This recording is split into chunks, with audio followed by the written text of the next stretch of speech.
J'espère que vous allez bien, j'espère que vous vous portez bien. La polémique ne cesse d'enfler en l'absence d'un débat constructif, serein, libre et transparent en Algérie. Faute de liberté d'expression, faute de liberté publique et individuelle qui soit respectée et tolérée par le régime Tebboune, faute d'avoir une véritable scène politique avec des partis qui ont une certaine coutume, qui ont des traditions de débat, de discussion, qui sont dirigés par des leaders ouverts d'esprit, instruits, intellectuellement capables de tenir une discussion, d'organiser, de diriger un espace de débat, faute d'espace de dialogue. Il n'y a plus d'espace de dialogue en Algérie. Aujourd'hui, tout est verrouillé en Algérie. Les oppositions sont interdites et diabolisées, emprisonnées ou forcées de s'exiler. La presse n'est plus libre, elle est bâillonnée, elle est domestiquée et asservie. Donc il n'y a plus d'espace de dialogue. Il reste que les réseaux sociaux, et même les réseaux sociaux sont contrôlés, surveillés. Quand certaines personnalités ou des activistes abusent trop de leur liberté de s'exprimer sur les réseaux sociaux, ils sont arrêtés, convoqués, emprisonnés, harcelés, condamnés à du sursis. Et nous avons aujourd'hui des brigades entières de tous nos services de sécurité qui passent leur jour, qui passent leur journée, à écumer les réseaux sociaux et à surveiller, à traquer la moindre parole libre qui dérangerait ou qui pourrait être interprétée comme étant une offense ou une injure ou une critique excessive qui a dépassé les limites contre les dirigeants du régime Tebboune. Donc il n'y a pas d'espace de... C'est pour ça qu'il n'y a que des polémiques. Il n'y a pas de débat. Face à la résolution, face à l'attitude de l'Algérie face à la résolution américaine sur Gaza, qui a été votée il y a de cela 48 heures le 17 novembre 2025. L'Algérie a étonné le monde entier. Elle n'a pas choqué et défrayé, elle n'a pas choqué comment dirais-je, ou bousculé sa propre population. Elle a étonné le monde entier.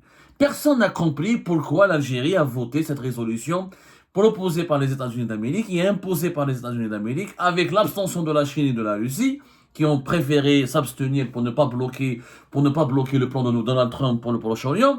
Donc la Russie et la Chine ont levé le pied, n'ont pas voulu voter, n'ont pas voté contre, mais ne se sont abstenus pour ne pas s'associer et pour ne pas s'associer à cette résolution. Et comme ça, ils ne pourront pas être jugés à l'avenir de l'échec ou des éventuels dégâts ou des conséquences désastreuses potentielles de cette résolution.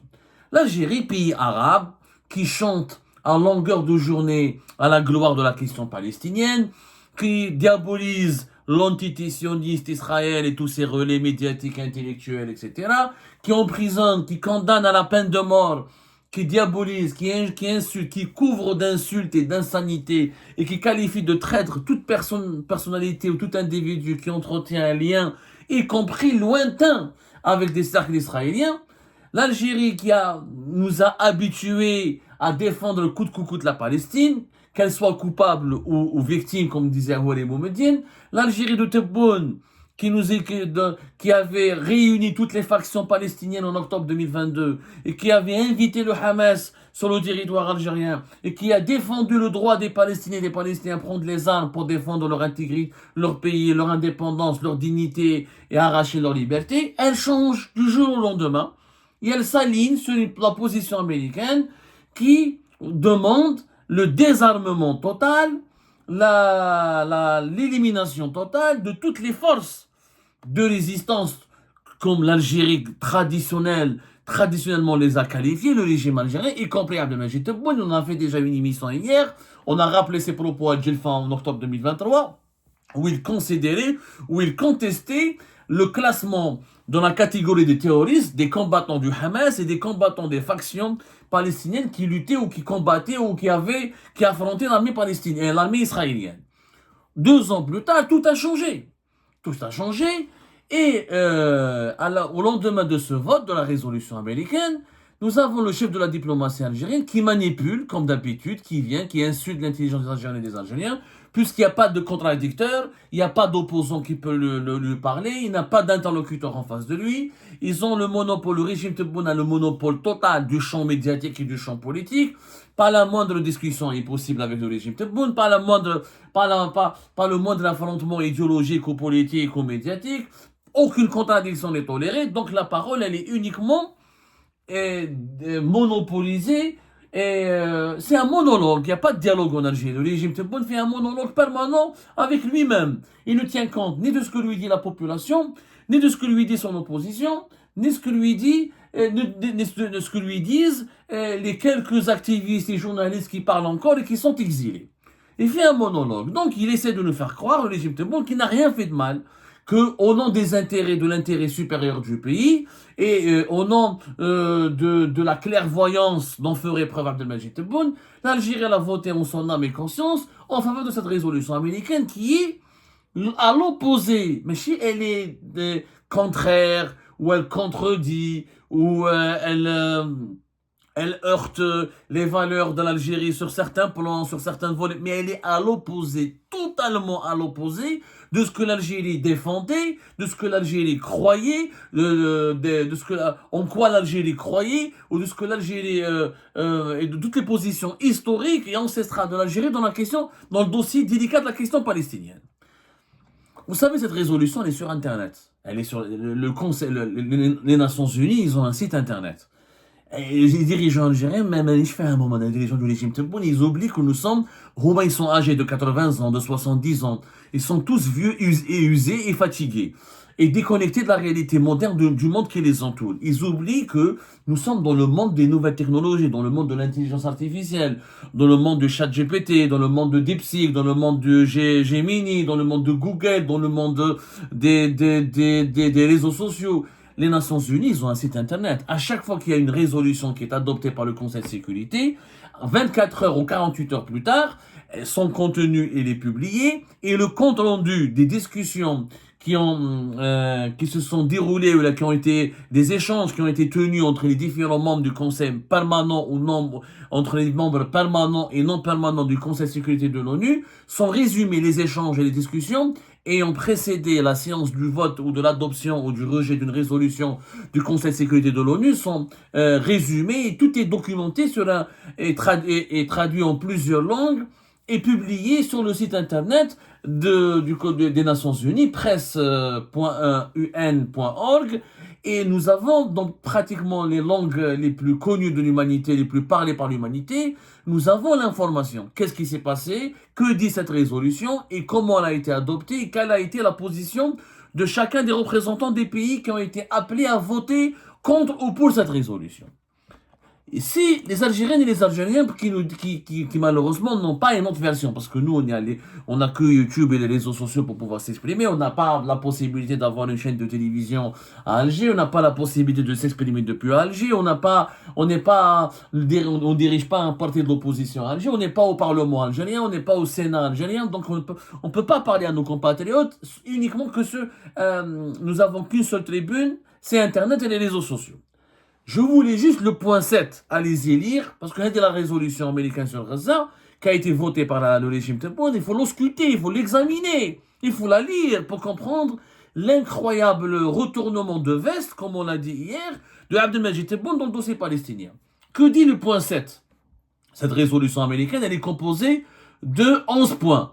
De 11 points avec l'annexe, avec des annexes. Dans les 11 principaux points, il faut aller lire le point 7. Le point 7, il dit quoi? Il dit qu'il autorise les États membres qui collaborent avec le Conseil de la paix. C'est le Conseil de paix, c'est le nouvel organisme qui a été créé, un nouvel organe de gouvernance internationale qui a été créé et qui sera présidé par Donald Trump pour administrer le territoire de Gaza d'ici au moins fin décembre 2027, en attendant de mettre en place une autorité palestinienne conforme, je ne sais pas à quoi, conforme aux attentes de la communauté internationale. Donc, je répète, le point 7, il dit qu'il faut créer à titre temporaire une force internationale de stabilisation à Gaza qui sera déployée sous un commandement unifié acceptable par le Conseil. Donc, c'est le Conseil de la paix qui va décider. Donc, ce n'est pas les Palestiniens et les Palestiniennes ne vont décider de rien pour le moment jusqu'à la fin de l'année 2027. Et on ne sait même pas qu'est-ce qui va se passer après. Dont les contingents seront fournis par les États participants en consultation, en coopération avec l'Égypte et Israël.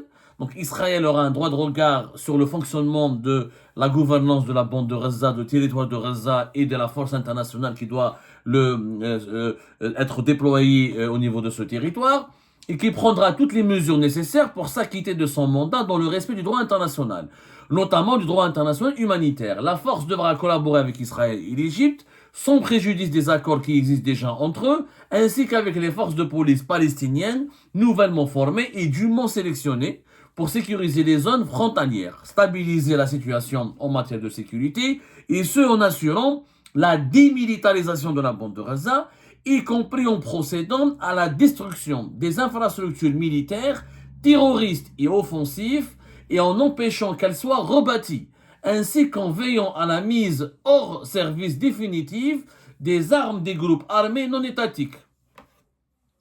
Protéger les civils, y compris les opérations humanitaires. La résolution dit clairement qu'aucune faction armée, aucun mouvement armé ne sera toléré sur le territoire de Gaza. On parle d'infrastructures militaires terroristes et offensives et qui doivent être détruites et elles seront et leur reconstruction sera empêchée et il faut mettre hors service définitif les armes, il faut désarmer tous les groupes. Qui sont les groupes armés? Ce sont les groupes palestiniens. Mais à part le Hamas et les groupes palestiniens, il n'y a pas d'autres groupes. L'armée israélienne, elle sera tolérée. Au contraire, l'armée israélienne, qui est l'agresseur, c'est elle qui va contrôler avec l'Égypte le territoire de Gaza. Ce passage dont ne parle pas la diplomatie algérienne signifie quoi? Signifie que la résistance palestinienne, telle qu'elle a été appelée par le régime Tebboune, telle qu'elle a été défendue par le régime Tebboune et par tous les régimes algériens précédents, a disparu, va disparaître. C'est la disparition pure et simple du Hamas et de toutes les factions palestiniennes qui étaient considérées par des pays comme l'Algérie comme étant des mouvements de résistance et pas des mouvements terroristes.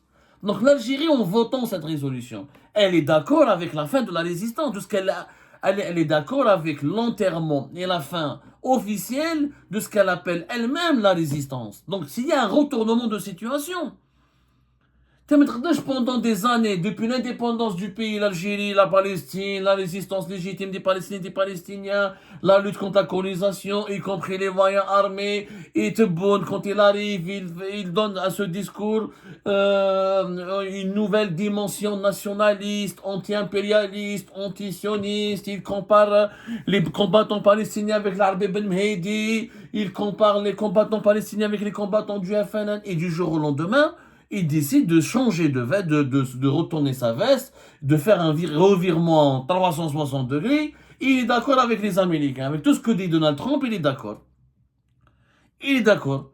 Et l'Algérie n'a rien proposé. Dans le texte, dans le résumé publié par les Nations Unies, l'Algérie elle a formulé une seule demande. Pas d'annexion, pas d'occupation, pas de déplacement forcé des populations. C'est tout ce qu'elle a demandé l'Algérie. Elle n'a pas dit il ne faut pas toucher au mouvement de résistance palestinien, il faut donner le droit aux Palestiniens d'avoir leur propre organisation, de choisir eux-mêmes l'autorité qui va les gouverner. Non, il ne faut pas les placer sous une gouvernance internationale. Non, il faut les tolérer. Le Hamas, ce n'est pas un mouvement terroriste. Elle n'a pas défendu ni le Hamas, ni la résistance, ni ni la lutte légitime. Tous les concepts idéologiques qui étaient utilisés par Tebboune et par les dirigeants algériens depuis très longtemps ont été abandonnés. Donc Tebboune a fait une concession extraordinaire face aux Américains. Si l'Algérie s'était abstenue, l'Algérie ne va pas tenir tête à Donald Trump.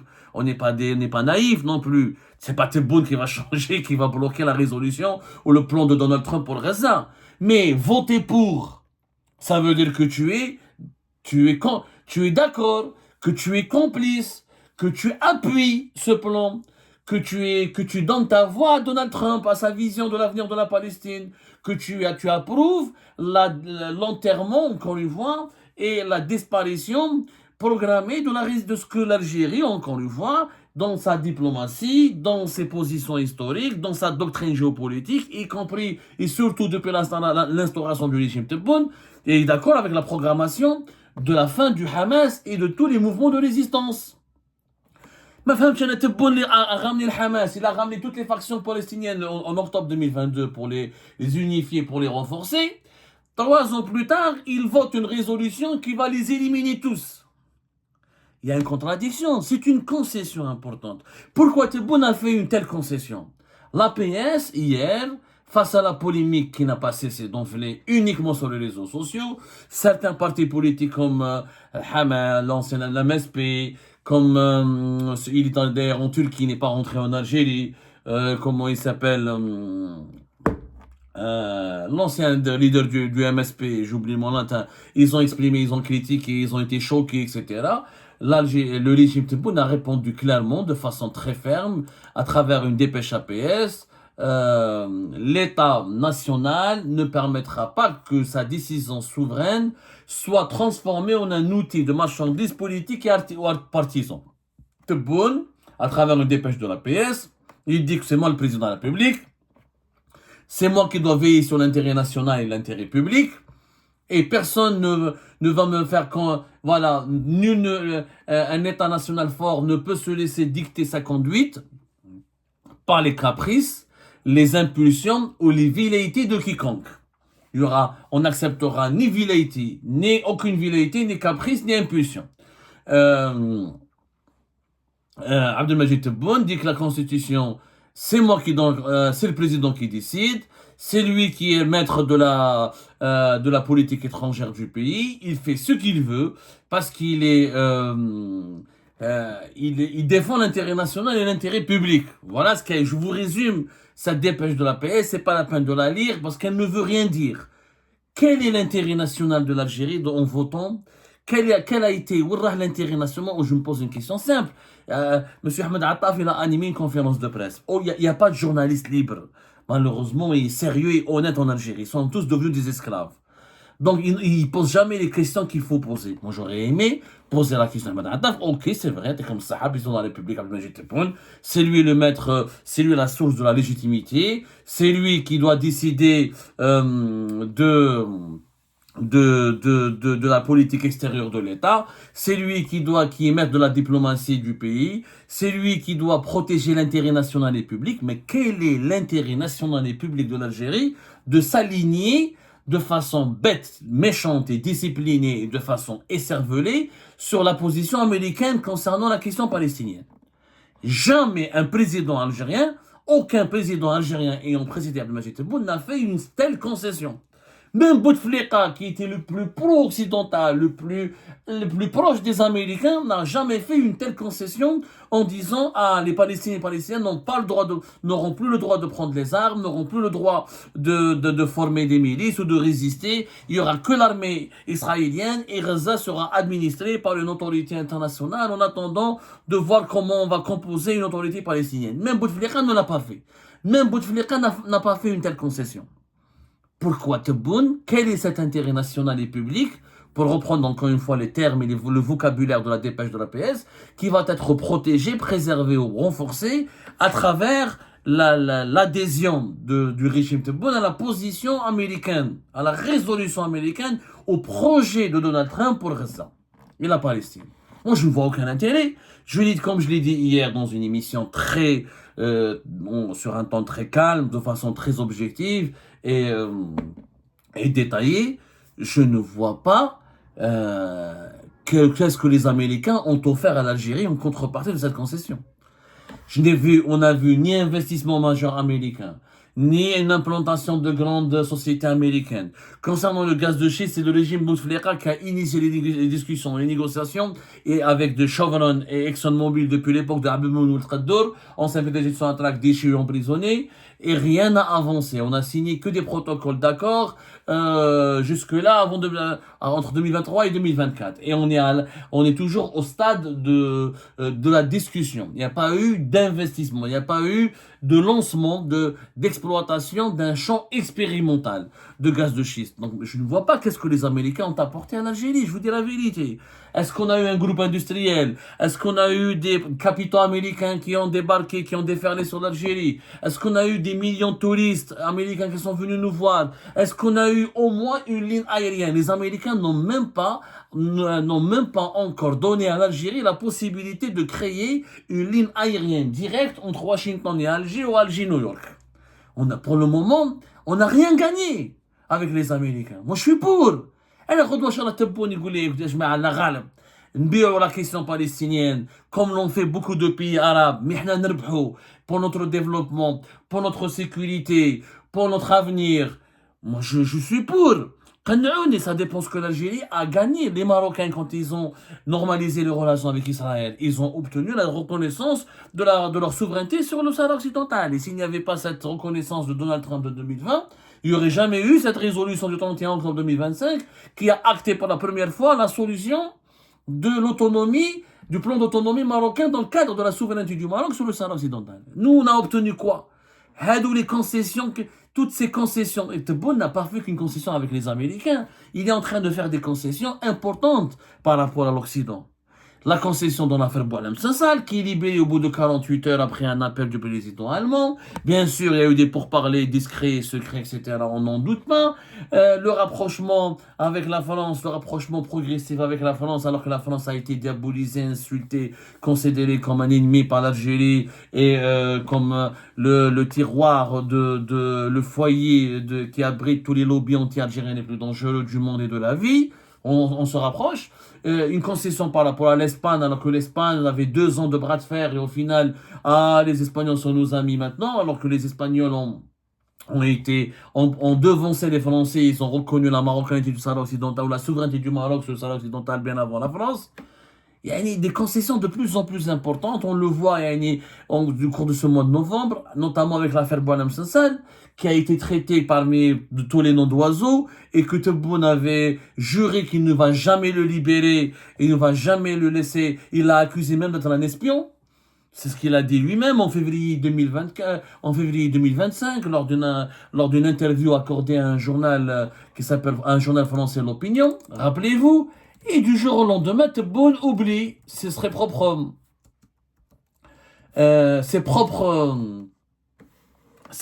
engagements, il oublie ses propres diatribes, il oublie ses propres insultes, il oublie ses propres discours. Et il change d'attitude du jour au lendemain. Qu'est-ce qui se passe? Moi, je vais vous donner une piste. En réalité, Tebboune, ce n'est pas l'intérêt national de l'Algérie, ou l'intérêt public de l'Algérie, ou les intérêts stratégiques de l'Algérie qui le préoccupent et qui le poussent à se rapprocher de plus en plus de l'Occident et à faire des concessions importantes, quitte à renier les positions ou les doctrines historiques ou plutôt les pensées doctrinales ou les positions doctrinales de l'Algérie depuis son indépendance. En réalité, c'est l'idée, le projet du 3e mandat. Abdelmajid Tebboune fait des concessions à Washington et à l'Occident parce qu'il a dans sa tête l'idée de préparer un 3e mandat. Voilà, là on est dans un autre registre. On n'est plus dans l'intérêt national, dans l'intérêt public. Ce qui préoccupe, ce que veut Tebboune, c'est que Washington et Donald Trump soutiennent son régime et appuient éventuellement le prolongement de son pouvoir et le renouvellement de son mandat présidentiel à la tête de l'État algérien avec un 3e mandat qui lui trotte dans la tête. Parce que là, clairement, Tebboune il se dit je suis encore en bonne santé, je suis très âgé mais je suis pas gravement malade, je suis pas sur une chaise roulante comme Bouteflika, je trouve pas de successeur. Shingriha et l'armée risquent de ne jamais être d'accord de valider un profil pour être mon propre successeur. Tebboune ne fait pas confiance, peut-être même, je pense comme il est très parano, comme il est très méfiant, comme il est lunatique, comme il est aveuglé convaincu que par ses propres certitudes, il se pourrait que Tebboune finalement dise je ne vais pas trouver un bon successeur, et qu'est-ce qui me garantira que mon successeur va protéger ma famille, mes enfants et les intérêts de mon clan? Alors, tant que je suis bien, tant que je suis en forme, c'est à moi de continuer. 2029, c'est demain. Ça passe vite. Déjà, nous sommes dans 2 mois, on sera en 2026. Et peut-être que Tebboune, dès 2027, sera amené à changer la Constitution pour prolonger son mandat présidentiel ou peut-être ne pas briguer un 3e mandat, mais pour faire un changement qui permettrait à son mandat de s'étirer, d'aller au-delà de 2029, en attendant de voir comment son état de santé va évoluer, est-ce qu'il va mourir au pouvoir, est-ce qu'il va trouver un successeur dès maintenant, ou réformer la Constitution pour ouvrir la possibilité, la voie à un 3e mandat qui va le sécuriser lui-même, qui va lui permettre de rester au pouvoir durant toute la vie, ou de choisir à la dernière minute un successeur sans se précipiter, sans être dans l'urgence et en garantissant à son clan une protection absolue et éternelle. Mais pour un tel projet, il lui faut des soutiens. Parce que le Chab, le peuple algérien, ne va pas aller dans le sens ne va jamais.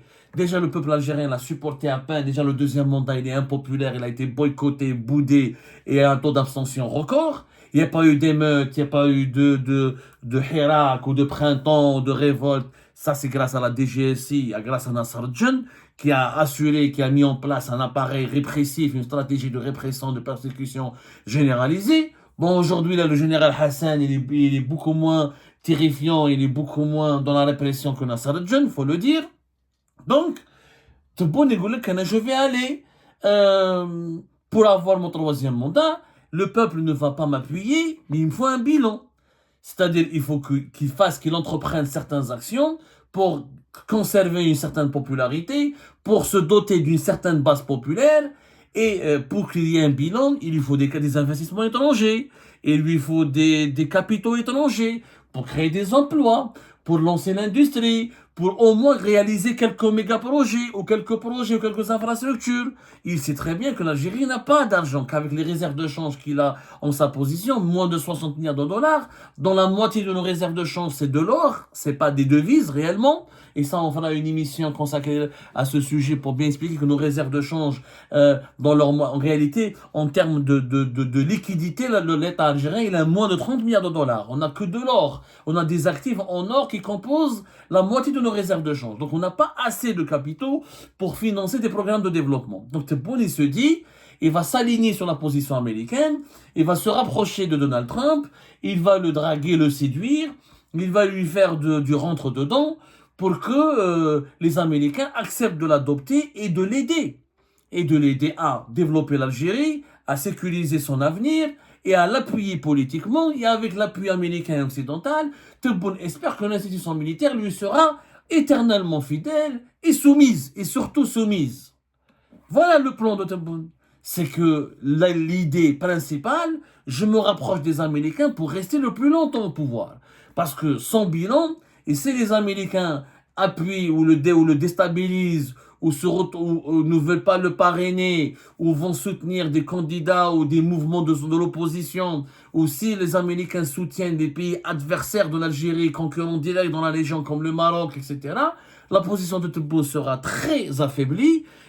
Sur le front interne, ça pourrait alimenter une révolte nationale et populaire et des protestations populaires, comme ça pourrait pousser l'institution militaire et les services de sécurité à se révolter contre le Tebboune. Donc, l'idée, c'est ça. C'est ça le véritable projet de Tebboune. C'est peut-être d'aller vers le 3e mandat. Il y pense. Tebboune, il est tiraillé. Il est entre le désir de partir et de laisser quelqu'un derrière lui qui le protège et protégera sa famille, et le désir de rester au pouvoir et de mourir au pouvoir, parce que ce pouvoir, finalement, il l'a entre ses mains et qu'il pourrait le garder. La tentation du pouvoir, la tentation de mourir au pouvoir, la tentation de rester le plus longtemps possible au pouvoir. Voilà ce qui pousse Tebboune à faire autant de concessions avec les Américains, au profit des Occidentaux, au profit des Américains, et notamment de Donald Trump et de Washington.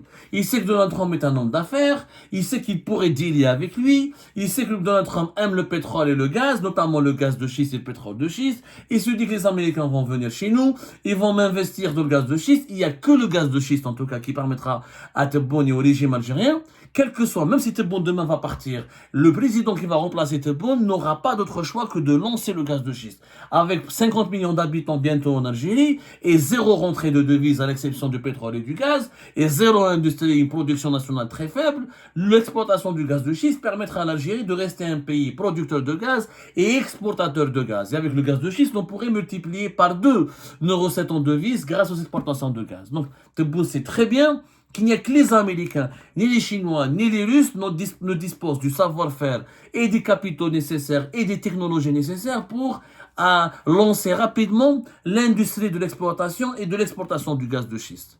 C'est pour cette raison que Tebboune fait autant de concessions à l'égard des États-Unis d'Amérique de Donald Trump. Parce qu'il sait que le soutien américain lui est précieux, lui est incontournable pour construire son avenir et pour préserver les intérêts de sa famille et de son clan et pour éventuellement faire un troisième mandat et mourir au pouvoir et rester ou s'accrocher le plus longtemps possible au pouvoir.